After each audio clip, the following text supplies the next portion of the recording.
Alright, magandang araw po sa inyong lahat mga kababayan, Batang Maynila to it's.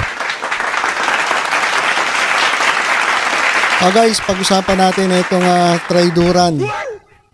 Ito po ngayon ang pinag-uusapan sa social media that ayon mismo kay Vice President Sara Duterte ay mayroong nag-traidor kay Digong. Ayan mga kababayan. Kasi ang nangyari, meron sila mga natanggap na impormasyon na mali. Baga natulongge sila. At dahil nga mali ang impormasyon na natanggap nila, ito po yung naging resulta. Si dating Pangulong Rodrigo Duterte ay nadala po dyan sa The Hague, dyan po sa Netherlands. Pero yung impormasyon na nakarating sa kanila, hindi po ganun ang mangyayari. Alam nila na sa Hong Kong pa lang sila, alam nila na meron ng warrant of arrest ang ICC. Pero ang sabi sa kanila, na kung sakali mang i-serve ang warrant of arrest, itong dating Pangulo ay dadalhin muna sa local court.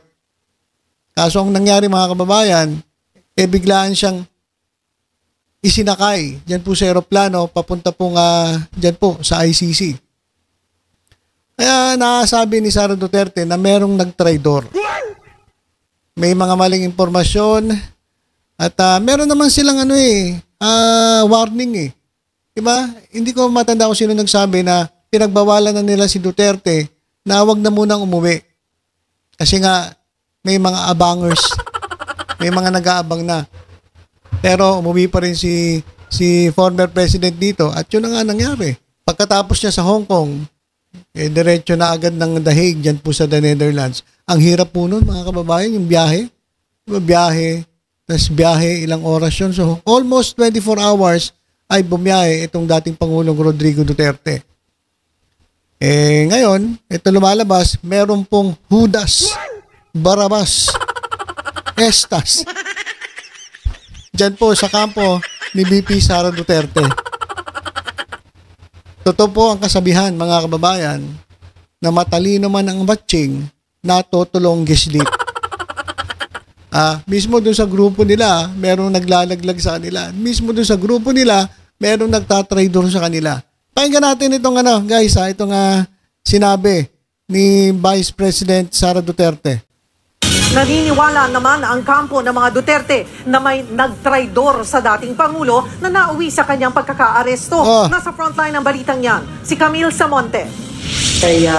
Kumbinsido si Vice President Sara Duterte na posibleng may nagtraidor sa kanila bago pa man naaresto si dating Pangulong Rodrigo Duterte. Sa press conference, ikinwento ng bise na magkakasama sila sa Hong Kong nang malaman ng balitang may inilabas ng warrant of arrest ang International Criminal Court laban sa dating Pangulo. Hinala ng bise, sa Hong Kong pa lang may nagtitible na sa mga otoridad sa Pilipinas ng bawat kilos nila.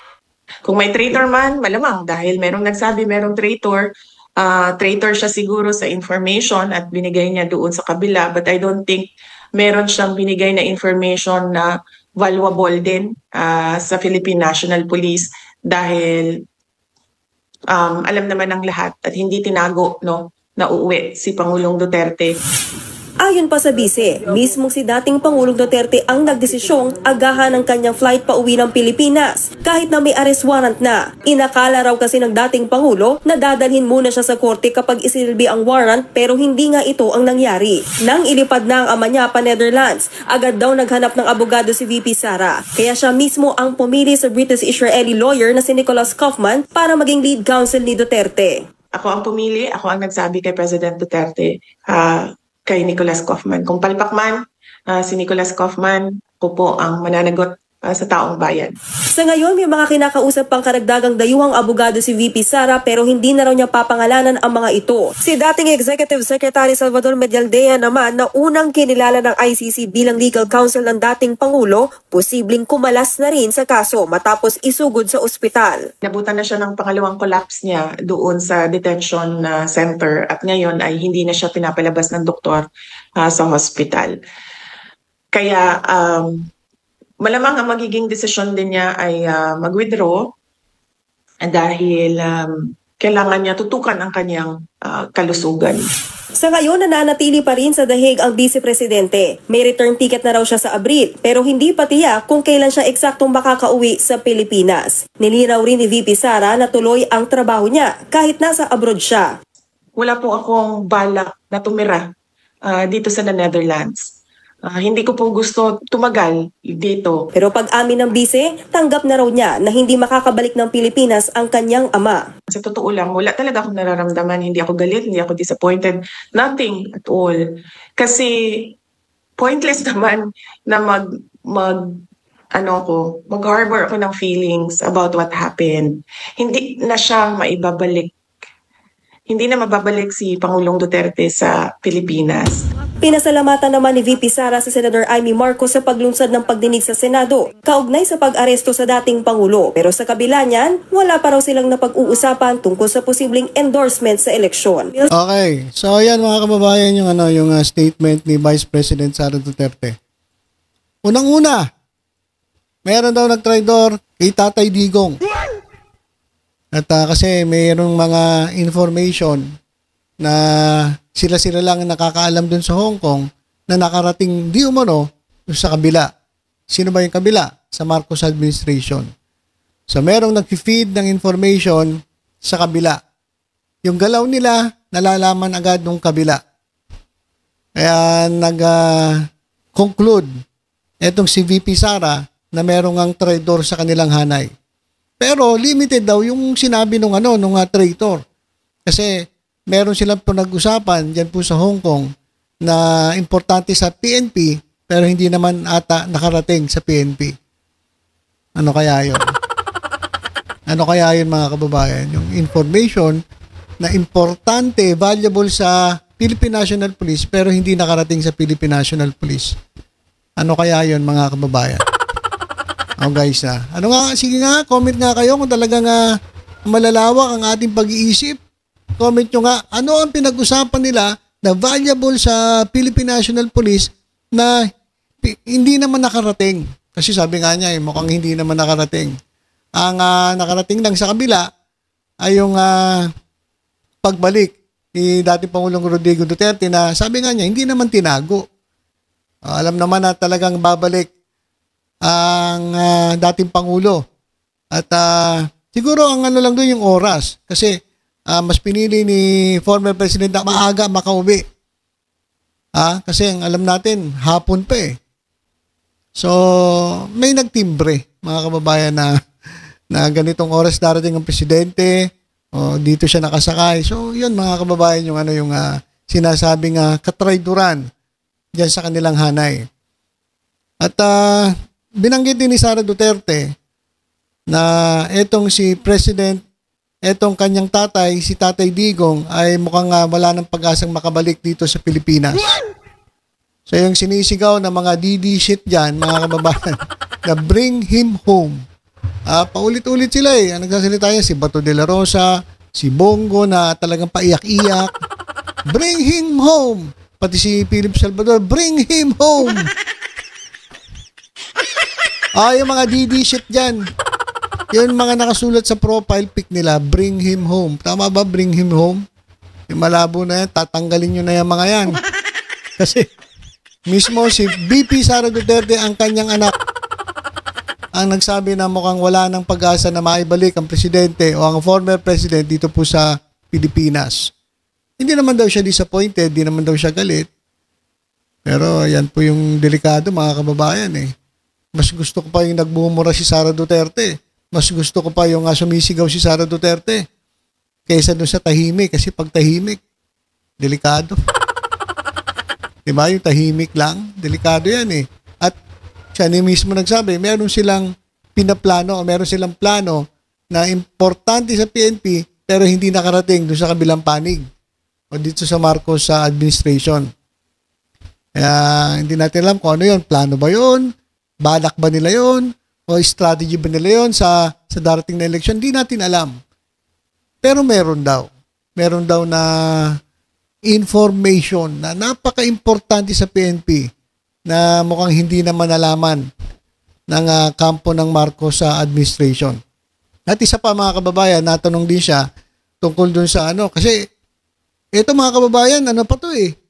Active Vice President. So ito ay sumisweldo galing sa buwis ng taong bayan. Pero bakit ka nandiyan sa the Netherlands? tinatanong siya, ano ba balak mo, Madam BP? Baka hindi mo na naasikaso ang trabaho mo bilang Vice President. At tinanong siya ng reporter ano ba ang plano ninyo? Kasi nga, Vice President kayo pero nandyan kayo sa dahig, yan sa Netherlands. Mas inuuna nyo pa yung ama ninyo kaysa sa trabaho nyo bilang Vice Presidente. Ang sabi naman niya ay multitasking daw siya. Multitasking daw siya. At kayang-kaya niya raw gawin ang trabaho ng Vice Presidente habang nandun siya sa dahig. Yan po sa the Netherlands. Naniniwala ba kayo doon? Ang hirap nun mga kababayan kasi nandun ka sa dahig sa Netherlands. Tapos trabaho mo nandito sa Pilipinas So paano mo magagawa yun? Sabi niya, dala niya raw yung computer niya. At nakikipag-coordinate daw. So ang nangyayari mga kababayan, ang pinagtatrabaho niya dyan sa Office of the Vice President ay yung kanyang mga staff. Yung mga programa naman daw ng BP ay kahit maliit ang budget ay tuloy-tuloy naman daw. Ayun yung sabi ni Sara Duterte. Pero kaya naman daw. Kaya naman daw niya mag-multitasking. Ewan ko kung kaya yun Kasi sa totoo lang, bilang isang Vice Presidente, dapat nandito ka sa Pilipinas Diba? Dapat ginagawa mo muna trabaho mo rito. Ngayon, kung hindi mo na kaya talaga at ang gagawin mo ay tututo ka dyan sa kaso ng iyong ama, si dating Pangulong Duterte, siguro pinakamaganda, mag-resign ka na lang. Diba? Kasi matagal-tagal Ang balik niya raw April. So, pinakamaganda kasi kung hindi mo na kaya gampanan ang trabaho, pwede ka naman mag-resign O hintayin mo muna yung impeachment bago ka mag-resign. Kasi ang dami niyang asikasuhin doon, kukuha siya ng abogado. Hinahanap niya pa ng magdidepensa sa kanyang tatay. Ang nandun lang si Robin Padilla. Si Robin Padilla. Ano naman gagawin ni Robin Padilla ito? Hindi naman siya pwede maging abogado. Abogado pwede. Pero abogado, kapag nag-Inglesan dun, dugo ang ilong ni ni Robin Padilla, di ba? So, talagang caregiver na lang itong si Robin Padilla doon. Binitawan niya ang kanyang pagiging senator. At talagang doon na lang siya tumatambay, mga kababayan. At si BP Sara, marami na rin nagtatanong kung nagagawa pa ba niya ang trabaho niya bilang Vice Presidente. Sabi naman niya, okay naman daw, yakang-yaka. Kahit maliit ang budget, kaya naman daw niya mag-multitasking. At doon sa mga umaasa na babalik pa ang dating Pangulo, may babalik pa, mismong si Sara Duterte nagsabi, hindi na po. Mukhang hindi na makakabalik ang presidente, ang former president, unless otherwise matapos na itong kanyang kaso dyan po sa korte ng ICC. At tungkol sa traidor, sino kaya? Sino ang nag-traidor kay dating Pangulong Rodrigo Duterte? Ayan po ang comment nyo po kung alam niyo Comment nyo po dito sa ating comment section. Ayan po ang nangyayari sa kampo nila.